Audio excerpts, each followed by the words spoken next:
31వ అధ్యాయము.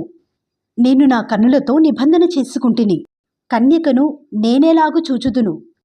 అలాగు చేసినెడలా పరముననున్న దేవుని ఆజ్ఞ ఏమగును, ఉన్నత స్థలముననున్న సర్వశక్తుని స్వాస్యమేమగును. దుర్మార్గులకు విపత్తు సంభవించుటే గదా, పాపము చేయవారికి దురవస్థ ప్రాప్తించుటయే గదా. ఆయన నా ప్రవర్తన నెరుగును గదా, నా అడుగు జాడలనన్నిటినీ లెక్కించును గదా.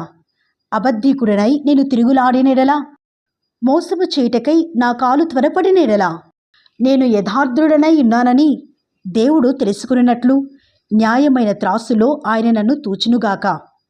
నేను త్రోవ విడిచి నడిచినెడలా, నా మనస్సు నా కన్నులను అనుసరించి సంచరించినెడలా, మాలిన్యమేమైనను నా చేతులకు తగిలిన ఎడలా, నేను విత్తిన దానిని వేరొకడు భుజించునుగాక, నేను నాటినది పెరికివేయబడునుగాక. నేను హృదయమున పరస్త్రీని మోహించినెడలా, నా పొరుగువాని ద్వారమున నేను పొంచియున్నెడలా, నా భార్య వేరొకని తిరుగలి విసిరనుగాక, ఇతరులు ఆమెను కూడుదురుగాక. అది దుష్కామ కార్యము, అది న్యాయాధిపతుల చేత శిక్షనందు తగిన నేరము, అది నాశనకూపము వరకు దహించు అగ్నిహోత్రము, అది నా ఆదాయమంతయు నిర్మూలము చేయును. నా పనివాడైనను పనికత్తె అయినను నాతో వ్యాజ్యమాడగా, నేను వారి వ్యాజ్యమును నిర్లక్ష్యము చేసిన ఎడలా, దేవుడు లేచినప్పుడు నేనేమి చేయుదును, ఆయన విచారణ చేయనప్పుడు నేను ఆయనతో ఏమి ప్రత్యుత్తరమిత్తును. గర్భమున నన్ను పుట్టించినవాడు వారిని కూడా పుట్టింపలేదా? గర్భములో మమ్ము రూపించినవాడు ఒక్కడే గదా. బీదలు ఇచ్చయించిన దానిని నేను బిగబట్టిన ఎడలను, విధవరాండ్ర కన్నులు క్షీణింపజేసిన ఎడలను, తల్లిదండ్రులు లేని వారిని నా అన్నంలో కొంచెమైనను తిననీయక నేను ఒంటరిగా భోజనము చేసిన ఎడలను, ఎవడైనను వస్త్రహీనుడై చచ్చుట నేను చూడగను, బీదలకు వస్త్రము లేకపోవుట నేను చూడగను, వారి దేహములు నన్ను దీవింపకపోయిన ఎడలను, వారు నా గొర్రెల బొచ్చు చేత వేడిమి పొందకపోయిన ఎడలను, గుమ్మములో సహాయము దొరకననుకునినా తండ్రి లేని వారిని నేను అన్యాయము చేసిన ఎడలను, నా భుజశల్యము దాని గూటి నుండి పడునుగాక, నా బాహువు ఎముకలోనికి విరుగునుగాక. నేనలాగు చెయ్యలేదు. నా బాల్యము మొదలుకొని దిక్కులేనివాడు తండ్రి భావముతో నన్ను భావించి నా యుద్ధ పెరిగెను. నా తల్లి గర్భమందు పుట్టిన నాట నుండి దిక్కులేని వారికి నేను మార్గదర్శినైతిని. దేవుని మహత్యము ఎదుట నేను నిలవజాలననియు, ఆయన నన్ను నిర్మూలము చేయుననియు భీతి పుట్టెను. సువర్ణము నాకు ఆధారమనుకుని నెడలను, నా ఆశ్రయము నీవేయని మేలిమి బంగారముతో నేను చెప్పిన ఎడలను, నా ఆస్తి గొప్పదని గాని నా చేతికి విస్తారము సొత్తు దొరికినని గాని నేను సంతోషించిన ఎడలను, సూర్యుడు ప్రకాశించినప్పుడు నేను అతనినే గాని, చంద్రుడు మిక్కిలి కాంతి కలిగి నడుచుచుండగా అతనినే గాని చూచి, నా హృదయము రహస్యముగా ప్రేరేపింపబడి వారి తట్టు చూచి నా నోరు ముద్దు పెట్టిన ఎడలను, పరముననున్న దేవుని దృష్టికి నేను వేషధారినవుదును. అదియు న్యాయాధిపతుల చేత శిక్ష నొందు తగిన నేరము. నన్ను ద్వేషించిన వానికి కలిగిన నాశనమును బట్టి నేను సంతోషించిన ఎడలను, అతనికి కీడు కలుగుట చూచి నేను ఉల్లసించిన ఎడలను, నేనలాగు చేయలేదు. అతని ప్రాణమును నేను శపించలేదు. పాపము చేయుటకు నా నోటికి నేను చోటియ్యనే లేదు. అతడు పెట్టిన భోజనము తిని తృప్తి పొందని వానిని చూపించగలవారెవరని నా గుడారమందు నివసించువారు పలుకని ఎడలను, పరదేశిని వీధిలో ఉండనియ్యక నా ఇంటి వీధి తలుపులు తెరచితిని గదా. ఆదాము చేసినట్లు నా దోషములను దాచిపెట్టుకొని మహాసమూహమునకు భయపడియు కుటుంబముల తిరస్కారమునకు జడిసియు నేను మౌనముగా నుండి ద్వారము దాటి బయలు వెళ్ళక రొమ్ములో నా పాపమును కప్పుకొనిన ఎడల పరముననున్న దేవుని దృష్టికి నేను వేషధారినవుదును. నా మనవి వినుటకై నాకొకడు ఉండవలనని నేనెంతో కోరుచున్నాను. ఇదిగో నా చేవ్రాలు గురుతు, ఇదిగో నా ప్రతివాది వ్రాసిన ఫిర్యాదు. సర్వశక్తులు నాకుత్తరమిచ్చునుగాక. నిశ్చయముగా నేను నా భుజము మీద దానిని వేసుకుందును, నాకు కిరీటముగా దానిని ధరించుకుందును. నా అడుగుల లెక్క ఆయనకు తెలియజేసిదను. రాజు వలె నేనాయన యొద్దకు వెళ్ళెదను. నా భూమి నా మీద మొర్రపెట్టిన ఎడలను, దాని చాళ్ళు ఏకమై ఏడ్చిన ఎడల, క్రయధనము ఇయ్యక దానిని అనుభవించిన ఎడలను, దాని యజమానులకు ప్రాణహాని కలుగజేసిన ఎడలను, గోధుమలకు ప్రతిగా ముళ్ళును ఎవలకు ప్రతిగా కలుపును మొలుచునుగాక. యోబు వాక్యములు ఇంతటితో సమాప్తములాయెను. 32వ అధ్యాయము.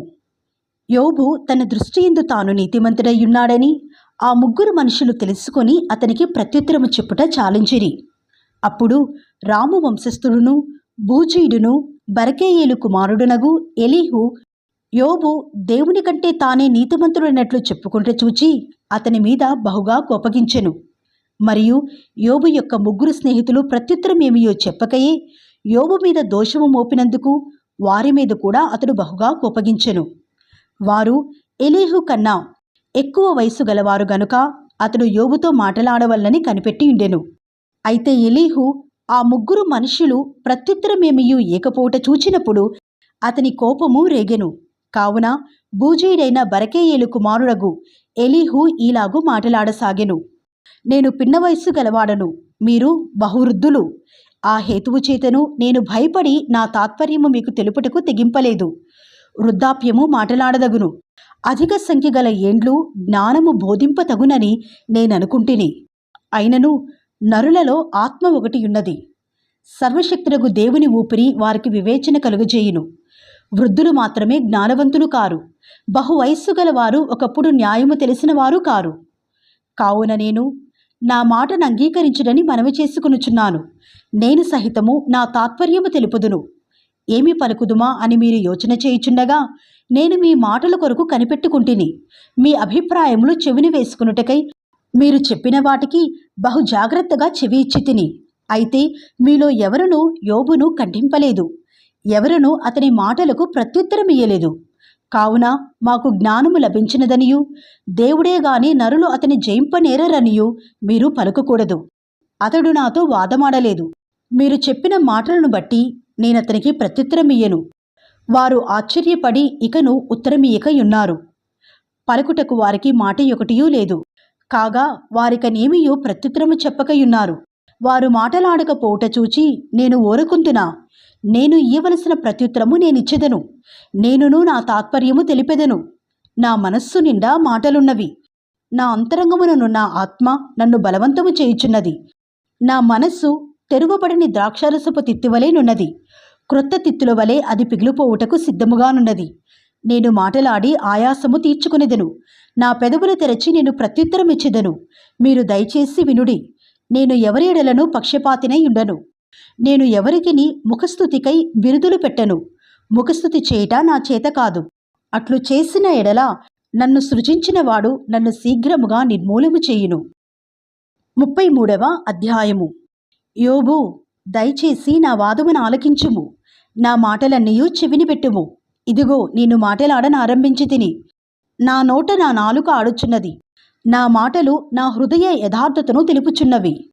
నా పెదవులు జ్ఞానమును యథార్థముగా పలుకును. దేవుని ఆత్మ నన్ను సృజించెను.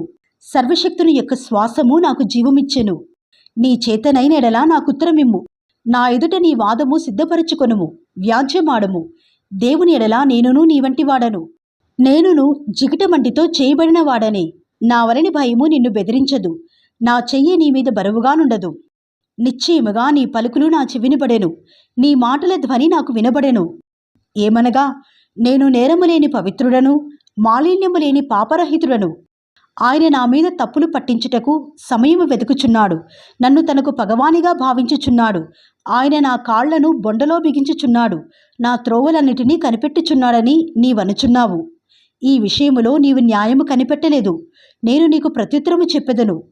తన క్రియలలో దేని గూర్చియు ఆయన ప్రత్యుత్తరమియ్యడు. దేవుడు నరుల శక్తికి మించినవాడు. నీవేలా ఆయనతో పోరాడుదువు? దేవుడు ఒక్కమారే పలుకును, 2 మారులు పలుకును. అయితే మనుషులు అది కనిపెట్టరు. మంచము మీద కొనుకు సమయమున, గాఢ నిద్ర పట్టునప్పుడు, కలలో, రాత్రి కలుగు స్వప్నములలో నరులు గర్విష్ఠులు కాకుండా చేయనట్లు, తాము తలచిన కార్యము వారు మానుకుని చేయనట్లు, గోతికి పోకుండా వారిని కాపాడునట్లు, కత్తి వలన నశింపకుండా వారి ప్రాణమును తప్పించినట్లు ఆయన వారి చెవులను తెరవచేయును. వారి కొరకు ఉపదేశము సిద్ధపరచును. వ్యాధి చేత మంచమెక్కుట వలనను, ఒకని ఎముకలలో ఎడతెగని నొప్పులు కలుగుట వలనను వాడు శిక్షణమునొందును. రొట్టెయు రుచిగల ఆహారమును వానికి అసహ్యమగును. వాని శరీర మాంసము క్షీణించిపోయి వికారమగును. బయటికి కనపడకుండిన ఎముకలు పైకి పొడుచుకొని వచ్చును. వాడు సమాధికి సమీపించును. వాని ప్రాణము సంహారకుల ఎద్దుకు సమీపించును.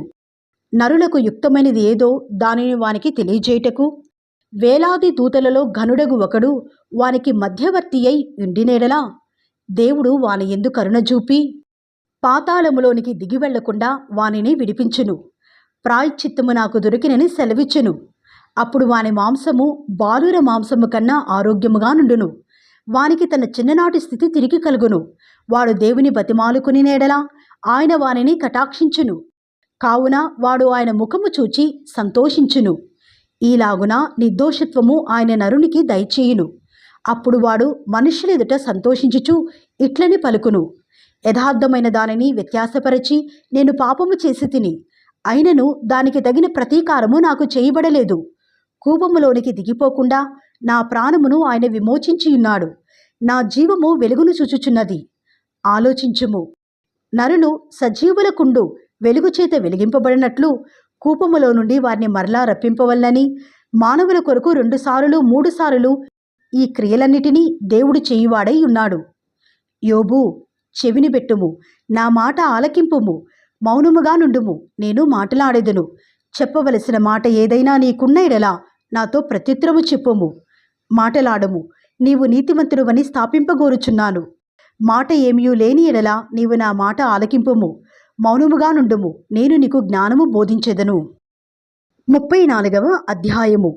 అప్పుడు ఎలీహు మరలా ఈలాగు చెప్పసాగెను, జ్ఞానులారా నా మాటలు వినుడి, అనుభవశాలులారా నాకు చెవియొగ్గుడి. అంగిలి ఆహారమును రుచిచూచునట్లు చెవి మాటలను పరీక్షించును. న్యాయమైనదేదో విచారించి చూతుమరండి, మేలైనదేదో మనంతట మనము విచారించి తెలుసుకుందుమరండి. నేను నీతిమంతుడను, దేవుడు నా పట్ల న్యాయము తప్పెను. న్యాయవంతుడనయుండియు నేను అబద్ధికునిగా ఎంచబడుచున్నాను. నేను తిరుగుబాటు చేయకపోయినను నాకు మానజాలని గాయము కలిగినని యోబు అనుచున్నాడు. యోబు వంటి మానవుడెవడు? అతడు మంచినీళ్ల వలె తిరస్కారమును పానము చేయుచున్నాడు. అతడు చెడుతరము చేయువారికి చిరికాడాయను, భక్తిహీనులకు సహవాసి ఆయను. నరులు దేవునితో సహవాసము చేయుట వారికేమాత్రమును ప్రయోజనకరము కాదని అతడు చెప్పుకొనుచున్నాడు. విజ్ఞానము గల మనుషులారా నా మాట ఆలకించుడి. దేవుడు అన్యాయము చేయుట అసంభవము, సర్వశక్తుడు దుష్కార్యము చేయుట అసంభవము. నరుల క్రియలకు తగినట్టుగా ఫలము ఆయన వారికిచ్చును. అందరికీ వారి వారి మార్గములను బట్టి వారికి ఫలమిచ్చును. దేవుడు ఏమాత్రమును దుష్కార్యము చేయుడు. సర్వశక్తుడు న్యాయము తప్పడు. ఎవడైనా భూమిని ఆయనకు అప్పగింత పెట్టెనా? ఎవడైనా సర్వప్రపంచ భారమును ఆయనకు అప్పగించెనా? ఆయన తన మనస్సు తన మీదనే ఉంచుకొనిన ఎడలా, తన శ్వాస నిశ్వాసములను తన యొద్దకు తిరిగి తీసుకొనిన ఎడలా శరీరులందరూ ఏకముగా నశించెదరు. నరులు మరల ధూళి అయిపోవుదురు. కావున దీని విని వివేచించుము, నా మాటలను ఆలకింపుము. న్యాయమును ద్వేషించువాడు లోకమునేలునా? న్యాయ సంపన్నుడైన వాని మీద నేరము మోపుదువా? నీవు పనికిమాలినవాడవని రాజుతోనైనను మీరు దుష్టులని ప్రధానులతోనైనను అనవచ్చునా? రాజులేడల పక్షపాతము చూపని వానితోనూ బీదల కన్నా ధనము గల వారిని ఎక్కువగా చూడని వానితోనూ అలాగు పలుకుట తగునా? వారందరూ ఆయన నిర్మించిన వారు కారా? వారు నిమిషములో చనిపోవుదురు. మధ్యరాత్రి ప్రజలు కల్లోలము నొంది నాశనమగుదురు. బలవంతులు దైవీకముగా కొనిపోబడదరు. ఆయన దృష్టి నరుల మార్గముల మీద నుంచబడి ఉన్నది. ఆయన వారి నడకలన్నీయూ కనిపెట్టి చూచుచున్నాడు. దుష్క్రియలు చేయువారు దాగుకొనుటకు చీకటి అయినను మరణాంధకారమైనను లేదు. ఒకడు న్యాయ విమర్శలోనికి రాకముందు బహుకాలము అతనిని విచారణ చేయుట దేవునికి అగత్యము లేదు. విచారణ లేకుండానే బలవంతులను ఆయన నిర్మూలము చేయుచున్నాడు. వారి స్థానమున ఇతరులను నియమించుచున్నాడు. వారి క్రియలను ఆయన తెలుసుకొనుచున్నాడు. రాత్రియందు ఆయన నాశనము కలుగజేయగా వారు నలుగగొట్టబడుదురు. దుష్టులని బహిరంగముగానే ఆయన వారిని శిక్షించును. ఏలయనగా వారు ఆయనను అనుసరించుట మానిరి. ఆయన ఆజ్ఞలలో దేనినైనను లక్ష్యపెట్టకపోయిరి. బీదల మొర్రను ఆయన ఎద్దుకు వచ్చినట్లు చేసిరి. దీనుల మొర్రను ఆయనకు వినబడినట్లు చేసిరి. ఆయన సమాధానము కలుగజేసినెడలా శిక్ష విధింపగలవాడెవడు? ఆయన తన ముఖమును దాచుకుని ఎడలా ఆయనను చూడగలవాడెవడు? అది అనేకులను గూర్చినదైనను ఒకటే, ఒకని గూర్చినదైనను ఒకటే. భక్తిహీనులు రాజ్య పరిపాలన చేయకున్నట్లు, వారు ప్రజలను చిక్కించుకొనుకున్నట్లు బలవంతులను ఆయన నిర్మూలము చేయుచున్నాడు. ఒకడు, నేను శిక్ష నొంది తిని, నేను ఇకను పాపము చేయను, నాకు తెలియని దానిని నాకు నేర్పుము. నేను దుష్కార్యము చేసియున్నెడలా ఇకను చేయనని దేవునితో చెప్పునా? నీకిష్టము వచ్చినట్లు ఆయన ప్రతీకారము చేయునా? లేని ఎడలా నీవుందువా?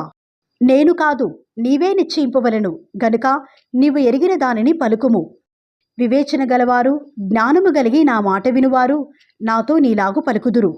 యోబు తెలివి మాలిన మాటలాడుచున్నాడు. అతని మాటలు బుద్ధిహీనమైనవి. దుష్టుల వలె యోబు ప్రత్యుత్తరమిచ్చినందున అతడు తుదముట్ట శోధింపబడవలనని నేనెంతో కోరుచున్నాను. అతడు తన పాపమునకు తోడుగా ద్రోహము కూర్చుకొనుచున్నాడు. మన ఎదుట చప్పట్లు కొట్టి దేవుని మీద కాని మాటలు పెంచుచున్నాడు.